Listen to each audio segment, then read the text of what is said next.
Et si la poésie pouvait révéler l'invisible?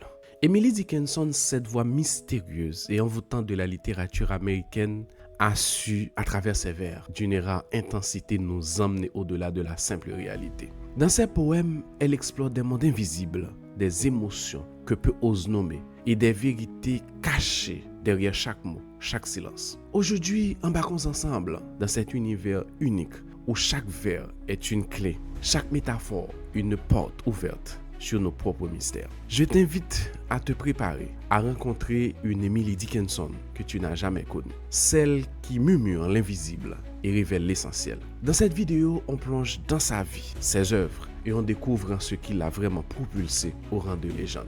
Tout ceci nous amène à poser la question suivante: pourquoi percer les secrets cachés de la poétesse de l'invisible? Je me souviens encore la première fois que j'ai lu un poème d'Emily Dickinson. C'était un de ces moments où la poésie semble soudainement parler directement à toi, dans un langage si personnel que tu pourrais croire que l'auteur a vécu la même expérience que toi. Pour moi, ce poème était parce que je ne pouvais pas m'arrêter pour la mort. Je ne comprenais pas encore la profondeur de ces mots, mais quelque chose dans la manière dont elle personnifiait la mort a éveillé en quelque sorte ma curiosité. C'était comme si Dickinson transformait l'inéluctable en un voyage presque serein, et cela m'a poussé à en savoir plus. Beaucoup de gens la considèrent comme une énigme, une figure obscure de la littérature américaine. Pourtant, ses poèmes sont d'une modernité frappante. Dickinson explore des thèmes comme la solitude, la mort, l'amour et l'existence de Dieu. Des thèmes qui sont pratiquement intemporels, qui résonnent toujours avec nous aujourd'hui. Le mystère de sa vie recluse n'a fait que renforcer l'intérêt de son œuvre. Ses poèmes courts, concis, mais d'une profondeur incroyable révèlent des vérités cachées que peu d'autres poètes ont réussi à capturer. Prenons par exemple son poème « Parce que je ne pouvais pas m'arrêter pour la mort », où elle personnifie la mort comme un compagnon de voyage courtois. Parce que je ne pouvais pas m'arrêter pour la mort, elle s'est arrêtée pour moi. La calèche n'avait que nous deux et l'immortalité. Ce poème présente la mort comme un passage paisible plutôt qu'une fin brutale, apportant réconfort à ceux qui méditent sur la mortalité. Dickinson explore l'invisible d'une source de fascination qui nous renvoie à nos propres questionnements intérieurs. Tout comme elle, j'ai cherché à comprendre la mort et la perte après avoir perdu ma petite sœur à l'âge de 5 ans. Un mystère qui a laissé, je dirais, un vide immense et m'a poussé à interroger le silence de Dieu. Dans ce poème, Emily aborde la mort avec une douceur surprenante. Elle la personnifie comme un conducteur poli qui accompagne la narratrice vers l'au-delà. Ce voyage symbolise une transition naturelle et paisible, contrastant avec les images de la vie telles que l'enfance, les chants et le coucher de soleil. Dickinson évoque l'éphémérité de la vie et la certitude de la mort, inscrite dans un cycle plus vaste. Pour moi, ce poème résonne avec la perte brutale de ma sœur. À travers ce poème, j'ai appris que la mort peut parfois laisser plus de questions que de réponses. C'est dans la poésie que j'ai trouvé un refuge pour exprimer l'inexplicable.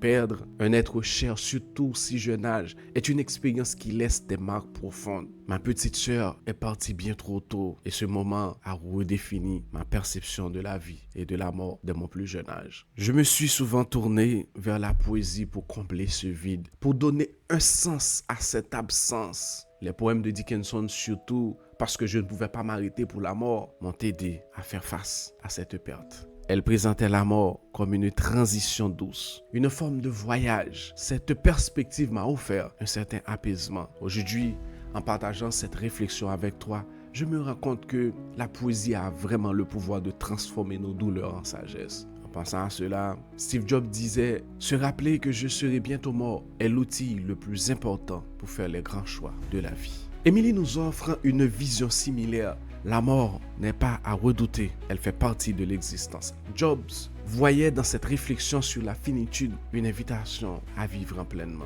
Emily Dickinson offre une vision similaire à travers ses poèmes en nous rappelant que la mort fait partie intégrante de l'existence. Loin d'être un sujet à éviter, elle devient, grâce à ces mots, un point de réflexion qui nous permet de mieux vivre en chaque instant. Dickinson et Jobs, qui sont deux voies opposées, mais unies dans leur manière de transformer la finitude en une source de vie. Quelles sont les luttes d'Emily Dickinson à travers ses poèmes? Emily a vécu l'invisible qu'elle explorait dans ses poèmes. Depuis sa chambre à Amherst, Massachusetts, elle écrivait sans relâche. Bien que peu de ses œuvres aient été publiées de son vivant, mais sa solitude a façonné une poésie profonde, lui permettant de sonder les espaces intérieurs que peu ose affronter. Dans Ceci est ma lettre au monde, Emily reflète cet isolement, une lettre ouverte à un monde qu'elle observait de loin. Voici ma lettre au monde qui ne m'a jamais écrit les simples nouvelles que la nature a contées avec une majesté tendre. Ce poème d'Emily Dickinson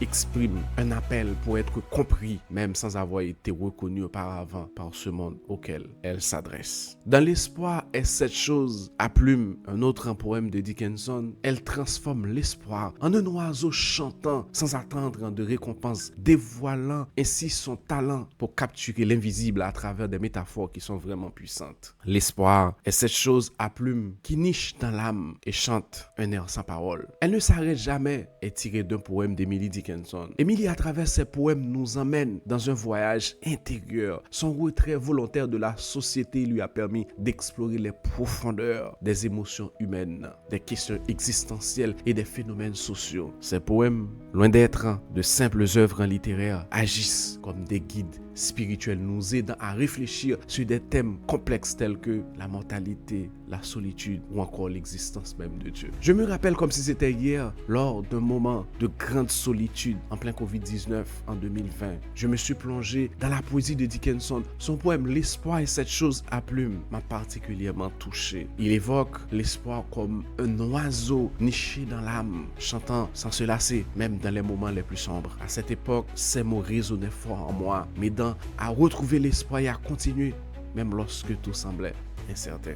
Dickinson avait un talent unique pour marier le personnel avec l'universel. Bien qu'elle ait mené une vie recluse, mais ses œuvres continuent de résonner avec une humanité vraiment universelle. Par exemple, dans son poème « Je ne suis personne, qui es-tu ?», elle traite à la fois de la quête de l'identité personnelle et du désir d'anonymat.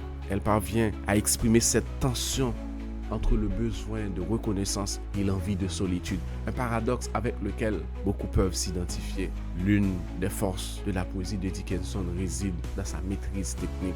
Elle utilise la ponctuation, notamment les tirets, pour créer des pauses et des moments de réflexion. Ces espaces de silence permettent au lecteur de méditer sur chaque mot, amplifiant ainsi l'impact émotionnel de ses poèmes. Dans un poème intitulé « J'ai ressenti un enterrement dans mon cerveau », les tirets fragmentent le texte, reflétant l'état mental troublé de la narratrice. Emily utilise également des métaphores qui sont vraiment frappantes, incarnant des émotions complexes à travers des images simples mais puissantes, comme dans L'âme choisie, sa propre société, où elle décrit la réclusion à travers une image de porte fermée. Au-delà de l'art poétique, la poésie de Dickinson offre des leçons profondes sur la vie. Dans un autre poème, le succès est considéré comme le plus doux. Elle rappelle que ceux qui ont le plus souffert sont ceux qui comprennent le mieux la valeur du succès. Une leçon applicable à tout dans la vie, de la poursuite des rêves personnels à la quête du bonheur dans un monde souvent cruel. En découvrant ce poème, je me suis replongé dans ce jour où j'ai échoué à un examen au lycée. C'était plus qu'un échec,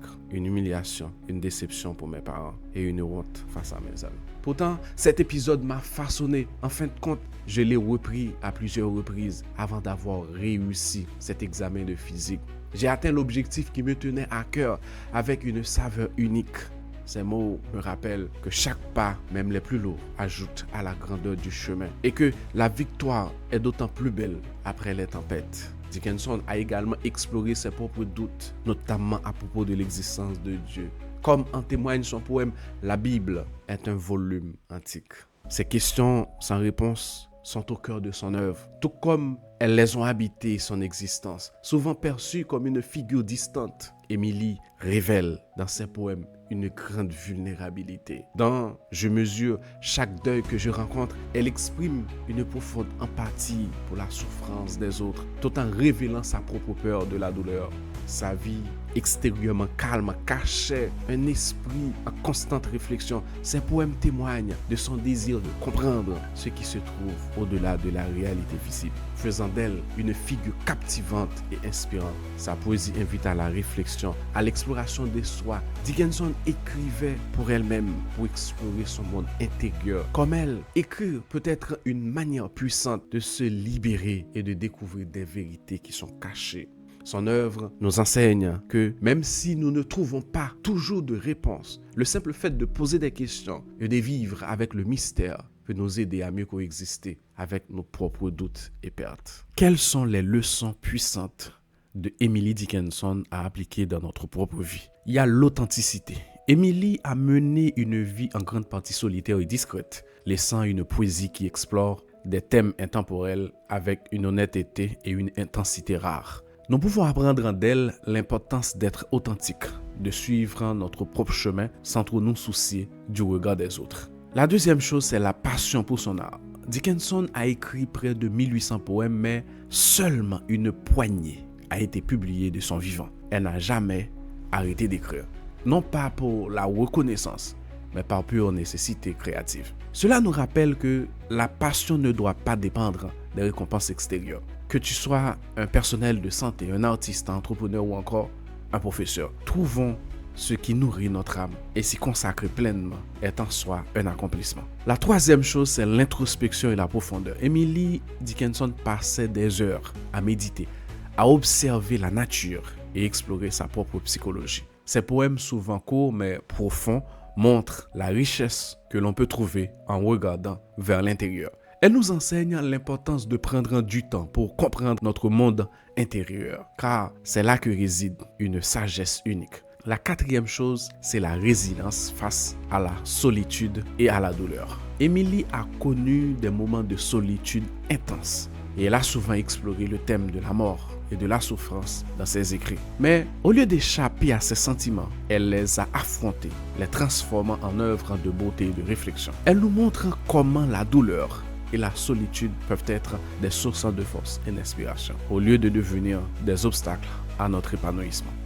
Emily Dickinson reste une figure majeure de la poésie grâce à sa capacité à capturer des vérités profondes dans des vers simples. Elle nous montre que l'invisible, émotion, pensée, mort est aussi réel que l'intangible. Des poèmes que je ne pouvais pas m'arrêter pour la mort et l'espoir est la chose avec des plumes illustres comment elle transforme l'abstrait en concret.